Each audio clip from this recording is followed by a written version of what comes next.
നമസ്കാരം. പുതിയൊരു വീഡിയോയിലേക്ക് എല്ലാവർക്കും സ്വാഗതം. ഞാൻ ഗീത. അമൃത്സറിലെ രണ്ടാമത്തെ ദിവസം ഞങ്ങൾ ഗോൾഡൻ ടെമ്പിൾ കാണാനും ജാലിയൻ വാലാബാഗ് കാണാനുമാണ് പോകുന്നത് കേട്ടോ. രാവിലെ ഞങ്ങൾ ഹോട്ടലിൽ നിന്ന് ഇറങ്ങി ബസ്സിൽ കയറി അല്പദൂരം ഒന്ന് പോയതിന് ശേഷം പിന്നെ ഞങ്ങൾ ഓട്ടോയ്ക്കാണ് പോയത്. 5 പേര് വെച്ച് 4-5 ഓട്ടോറിക്ഷ എടുത്ത് അങ്ങനെയാണ് പോയത്. ഓട്ടോ ഭയങ്കര കുലുക്കമായിരുന്നു. പക്ഷേ എന്നാലും ശരി, ഞങ്ങളതങ്ങ് എൻജോയ് ചെയ്തു കേട്ടോ. ചെറിയ ഊടുവഴികളിൽ കൂടിയൊക്കെയുള്ള യാത്ര നല്ല രസമായിരുന്നു.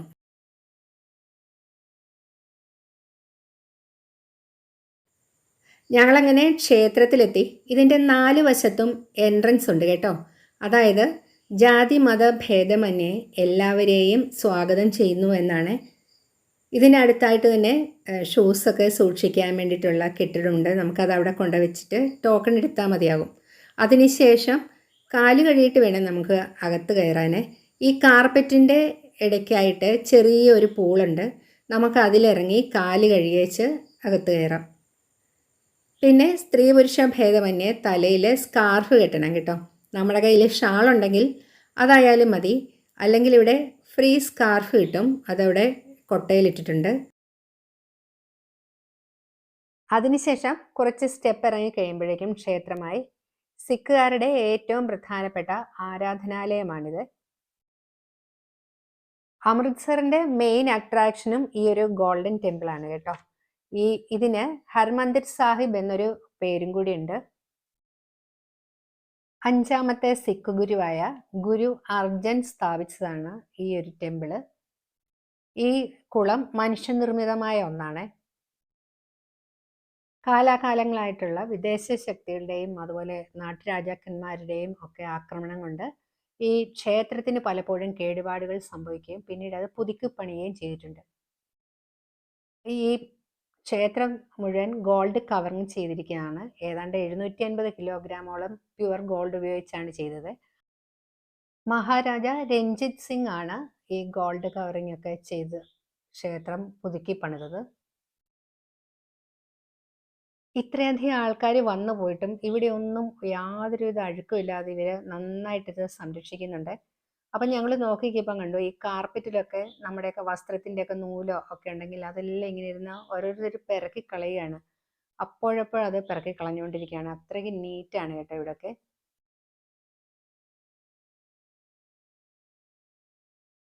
ഗോൾഡൻ ടെമ്പിളിനെ കുറിച്ച് പറയുമ്പം ഓപ്പറേഷൻ ബ്ലൂ സ്റ്റാറിനെ കുറിച്ചുകൂടി ഒന്ന് പറയാതെ പോകുന്നത് ശരിയാവില്ല. 1984 ഖാലിസ്ഥാൻ നേതാവ് ഭിദ്രൻവാലയും അനുയായികളും ഗോൾഡൻ ടെമ്പിളിൽ ഒളിച്ചു താമസിക്കുകയായിരുന്നു. ആ സമയത്ത് അവരെ തുരത്താൻ വേണ്ടിയിട്ടുള്ള ഇന്ത്യയുടെ സൈനിക നടപടിയാണ് ഓപ്പറേഷൻ ബ്ലൂ സ്റ്റാർ. അത് 1984 ജൂണിലായിരുന്നു ഇത്. ദൗർഭാഗ്യവശാൽ അന്ന് അമ്പലത്തിലൊരു വിശേഷ ദിവസമായിരുന്നു. ആയിരക്കണക്കിന് ആളുകൾ പ്രായഭേദമന്യേ ക്ഷേത്രത്തിലുണ്ടായിരുന്നു. ഭീകരർ ഇവരെ ഒരു കവചമാക്കി മാറ്റിയെന്നാണ് പറയപ്പെടുന്നത്.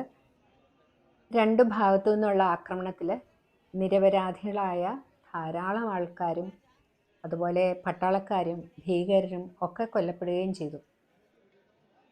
അന്നത്തെ പ്രധാനമന്ത്രി ഇന്ദിരാഗാന്ധി ആയിരുന്നു. ഈ ഒരു ഓപ്പറേഷൻ ബ്ലൂ സ്റ്റാർ സിഖ് വിരോധത്തിന് കാരണമായി. ഇതേ തുടർന്നാണ് സിഖ് അംഗരക്ഷകരുടെ വെടിയേറ്റ് ശ്രീമതി ഇന്ദിരാഗാന്ധി മരിക്കുന്നത്.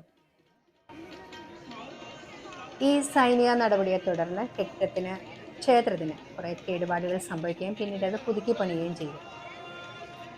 അതിനുശേഷം ഈ കഴിഞ്ഞ 2023 മെയ് 7, 8, 10 ദിവസങ്ങളിൽ ചെറിയ സ്ഫോടനം നടന്നു ക്ഷേത്രത്തിൽ. ആരും മരണപ്പെട്ടൊന്നുമില്ല, 6 പേർക്ക് പരിക്കേറ്റു. അത് ആരാണ് സ്ഫോടനം നടത്തിയതെന്നും എന്താണെന്ന് കാരണം എന്നുള്ളതും ഇപ്പോഴും അന്വേഷിക്കുന്നതേ ഉള്ളൂ. ആരെയും കണ്ടുപിടിച്ചിട്ടില്ല. ആരെയൊക്കെ അറസ്റ്റ് ചെയ്തിട്ടുണ്ട്, പക്ഷെ വിവരമൊന്നും കിട്ടിയിട്ടില്ല.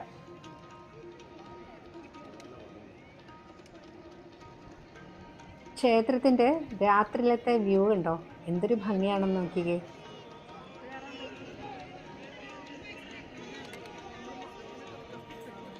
ഇത്രയും ഭംഗിയുള്ള ഈ ക്ഷേത്രം ചുറ്റി നടന്ന് കണ്ടപ്പോൾ നമ്മൾ ആരെങ്കിലും വിചാരിച്ചോ ഇവിടെ നിരപരാധികളായ സാധാരണക്കാരായ എത്രയോ മനുഷ്യരുടെ ജീവൻ നഷ്ടപ്പെട്ടു?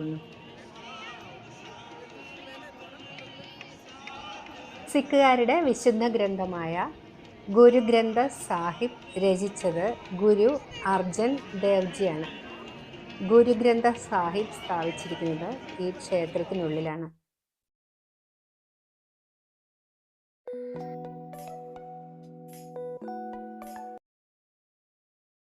ഇദ്ദേഹം ഞങ്ങളുടെ ഇവിടുത്തെ ഗൈഡാണ്.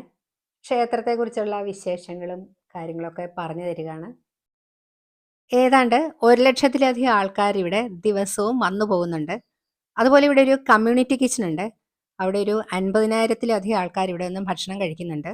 വെജിറ്റേറിയൻ ഫുഡാണ് ഇവിടെ വിളമ്പുന്നത്.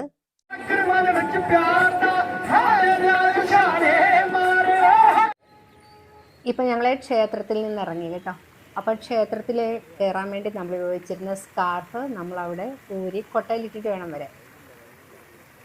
ഇതിനകത്ത് പല സ്ഥലത്തായിട്ട് കുടിക്കാനുള്ള വെള്ളം ചെറിയ പാത്രങ്ങളിലായിട്ട് എടുത്ത് വെച്ചിട്ടുണ്ട്. അതുപോലെ ഫ്രീ ഫുഡുണ്ട്. വാഷ്റൂമും അടിപൊളിയാണ്. പിന്നെ ഞങ്ങൾ പോയത് ജാലിയൻ വാല ബാഗിലേക്കാണ്. ജാലിയൻ വാല ബാഗ് കൂട്ടക്കൊല നമ്മളെല്ലാവരും പഠിച്ചിട്ടുണ്ട്. എല്ലാവർക്കും അതേക്കുറിച്ച് അറിയാമായിരിക്കും. ഇതിൻ്റെ എൻട്രൻസ് കണ്ടോ, വളരെ ചെറിയ ഒരു ഇടുങ്ങിയ എൻട്രൻസ് ആണ്. ആ കൂട്ടക്കൊലയിൽ മരിച്ചവരുടെയൊക്കെ പ്രതിമകളാണ് കേട്ടോ അത്. 1919 ബ്രിട്ടീഷ് ഗവൺമെൻറ് റൗളക്റ്റ് ആക്ട് എന്നൊരു കരിനിയമം പാസ്സാക്കി. അതായത് വാറണ്ട് ഇല്ലാതെ ആരെ വേണമെങ്കിലും അറസ്റ്റ് ചെയ്യാനും വിചാരണ കൂടാതെ തുറുങ്കിലടയ്ക്കാനും ഉള്ള ഒരു നിയമമാണത്. ഇതേ തുടർന്ന് നമ്മുടെ നേതാക്കളെയൊക്കെ അറസ്റ്റ് ചെയ്തു. ഇതിൽ പ്രതിഷേധിച്ച് ജാലിയൻ വാല ബാഗ് എന്ന സ്ഥലത്ത് ഒരു പ്രതിഷേധ യോഗം നടത്തി. ഏതാണ്ട് 20,000-ഓളം ജനങ്ങളുണ്ടായിരുന്നു. കൂട്ടത്തിൽ സ്ത്രീകളും കുട്ടികളും എല്ലാവരും ഉണ്ടായിരുന്നു. യോഗം തുടങ്ങി ഏതാണ്ട് 1 മണിക്കൂർ കഴിഞ്ഞപ്പോഴേക്കും ബ്രിട്ടീഷ് പോലീസ് ഓഫീസറായ ബ്രിഗേഡിയർ ജനറൽ ഡയർ തൻ്റെ പട്ടാളക്കാരുമായിട്ട് അവിടെ വന്നിട്ട് ഒരു മുന്നറിയിപ്പുമില്ലാതെ ജനങ്ങൾക്ക് നേരെ വെടിയുതിർത്തു. ഏതാണ്ട് 1650 റൗണ്ട് വെടിവെച്ചു. എല്ലാവരും ചിതറിയോടി. ഇതൊരു കിണറാണ്. കുറച്ച് പേര് കിണറ്റിൽ വീണു.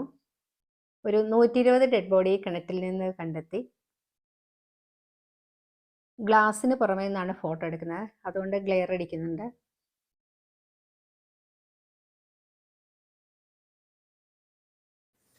ചുറ്റിനും മതിലുള്ള ഒരു മൈതാനത്ത് ആകപ്പാടെയുള്ള ഒരേ ഒരു എൻട്രൻസ് അടച്ചു വെച്ചിട്ട് 20,000-ഓളം വരുന്ന ജനങ്ങളെ ഓടിച്ചിട്ട് വെടിവെച്ചതാണ്.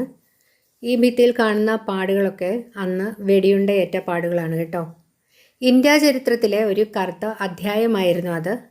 ഇതേ തുടർന്ന് മഹാത്മാഗാന്ധി അദ്ദേഹത്തിന് കിട്ടിയ കൈസർ ഇ ഹിന്ദ് മെഡലും രവീന്ദ്രനാഥ ടാഗോറിന് കിട്ടിയ സർ സ്ഥാനവും ഉപേക്ഷിക്കുകയുണ്ടായി.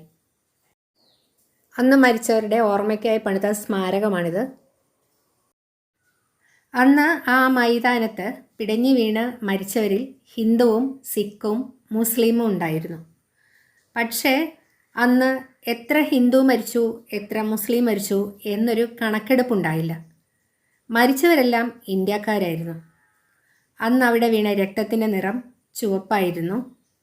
ഇപ്പോഴും രക്തത്തിൻ്റെ നിറം ചുവപ്പ് തന്നെ, പക്ഷേ മനുഷ്യൻ്റെ നിറം മാറിക്കഴിഞ്ഞിരിക്കുന്നു. ഔദ്യോഗിക കണക്കനുസരിച്ച് മരണസംഖ്യ 379 പക്ഷേ അതിലും എത്രയോ പേർ മരിച്ചു, എത്രയോ പേർക്ക് പരിക്കേറ്റു. ഈ കൂട്ടക്കുരുതിക്ക് ഉത്തരവിട്ട ജനറൽ ഡയറിന് ശിക്ഷയൊന്നും ഉണ്ടായില്ല. ഉദ്യോഗത്തിൽ നിന്ന് പുറത്താക്കി, അത്രമാത്രം. ഈ വെടിവയ്പ്പിന് ജനറൽ ഡയറിന് ഉത്തരവിട്ടത് പഞ്ചാബ് ലഫ്റ്റനൻറ്റ് ഗവർണറായിരുന്ന മൈക്കിൾ ഒ ഡയർ ആയിരുന്നു. അന്ന് അവിടെ ജാലിയൻ വാല ബാഗിൽ ഈ കൂട്ടക്കൊലയ്ക്ക് ദൃക്സാക്ഷിയായിരുന്ന ഉധം സിംഗ് എന്ന സ്വാതന്ത്ര്യ സമര സേനാനി 21 വർഷങ്ങൾക്ക് ശേഷം ലണ്ടനിലെത്തി ഈ മൈക്കിൾ ഒ ഡയറിനെ വെടിവെച്ച് കൊല്ലുകയായിരുന്നു. അതിനുശേഷം ആ ധീര ദേശാഭിമാനിയെ തൂക്കിക്കൊല്ലുകയാണ് ഉണ്ടായത്. പിന്നീട് എലിസബത്ത് രാജ്ഞിയും ബ്രിട്ടീഷ് പ്രധാനമന്ത്രിമാരായിരുന്ന വിൻസ്റ്റൺ ചർച്ചിൽ, ഡേവിഡ് കാമറൂൺ അതുപോലെയുള്ളവരൊക്കെ ഖേദം പ്രകടിപ്പിക്കുകയൊക്കെ ചെയ്തു. പക്ഷേ ഔദ്യോഗികമായ ഒരു ഖേദപ്രകടനമൊന്നും ഇതുവരെ ഉണ്ടായിട്ടില്ല. ജാലിയൻവാല ബാഗിൽ മരണപ്പെട്ടവർക്ക് മനസ്സുകൊണ്ട് പ്രണാമം അർപ്പിച്ച് ഞങ്ങളിവിടെ നിന്ന് മടങ്ങുകയാണ്. ഇനിയിപ്പോൾ ഇവിടെ നിന്ന് നേരെ ഹോട്ടലിലേക്ക് പോയി സാധനങ്ങളെല്ലാം എടുത്തതിന് ശേഷം എയർപോർട്ടിലേക്ക് പോവാണ്. ഇന്ന് ശ്രീനഗറിലേക്ക് പോവുകയാണ്. ഇപ്പോൾ ഏതാണ്ട് 10:30 കഴിഞ്ഞിട്ടുണ്ട്. ലഞ്ചിന് അവിടെ ചെന്നിട്ടാണ് കേട്ടോ. ജാലിയൻവാല ബാഗിൻ്റെ ഗേറ്റിന് പുറത്ത് സ്ട്രീറ്റിലായിട്ട് വെളുത്ത നിറത്തിലുള്ള ഒരു മോണിമെൻ്റ് ഉണ്ട്. ജാലിയൻവാല ബാഗ് കൂട്ടക്കൊലയിൽ മരിച്ചവരുടെ ഓർമ്മയ്ക്കായി ഉണ്ടാക്കിയതാണ് കേട്ടോ. ഇത് അവരുടെയൊക്കെ മുഖങ്ങളാണ്. 4 വശങ്ങളിലും താഴെയായിട്ട് അവരുടെ പേരുകളും എഴുതി വച്ചിട്ടുണ്ട്. ഒരു കാര്യം കൂടെ, ഉധം സിംഗ് അദ്ദേഹത്തിൻ്റെ പേര് റാം മുഹമ്മദ് സിംഗ് ആസാദ് എന്നാക്കുകയാണ് ചെയ്തത്. അതായത് 3 മേജർ റിലീജിയനും കൂടെ ചേർത്തിട്ട്. അമൃത്സറിൻ്റെ കശാപ്പുകാരൻ എന്നാണ് ജനറൽ ഡയർ അറിയപ്പെടുന്നത്. ഇവിടെ സ്ട്രീറ്റിൽ കുറച്ച് കടകളൊക്കെ ഉണ്ട്. നല്ല ഭംഗിയുള്ള മാല, വള, കമ്മലൊക്കെ ഉണ്ട്. നല്ല രസമുണ്ട് കാണാൻ. ഇത് മഹാരാജ രഞ്ജിത് സിംഗിൻ്റെ സ്റ്റാച്ചു ആണ്. കഴിഞ്ഞ വീഡിയോയിൽ ഒരു കാര്യം പറയാൻ വിട്ടുപോയി. ഈ അഠാരി ബോർഡർ സെറിമണി പോലെ തന്നെ നമുക്ക് പഞ്ചാബിൽ 2 സ്ഥലത്തും കൂടെ ഇതേപോലെ ഫങ്ഷൻ നടക്കുന്നുണ്ട്. പഞ്ചാബിൽ മറ്റ് 2 സ്ഥലത്ത് ഇന്ത്യയും പാക്കുമായിട്ട് ചേർന്നുള്ള അതിർത്തികളിലാണത്. അതത്ര ഫേമസ് അല്ല, അതുകൊണ്ടാണ് അത് നമ്മളിൽ പലരും അറിയാതെ പോയത്. ഞങ്ങളിപ്പം അമൃത്സർ എയർപോർട്ടിലാണ്. ഇനിയിപ്പം ശ്രീനഗർ വിശേഷങ്ങളുമായി മറ്റൊരു വീഡിയോയിൽ കാണാം. ഈ വീഡിയോ ഇഷ്ടമായ എല്ലാവരും ഒന്ന് ലൈക്ക് ചെയ്യാനും സബ്സ്ക്രൈബ് ചെയ്യാനും മറക്കല്ലേ. താങ്ക്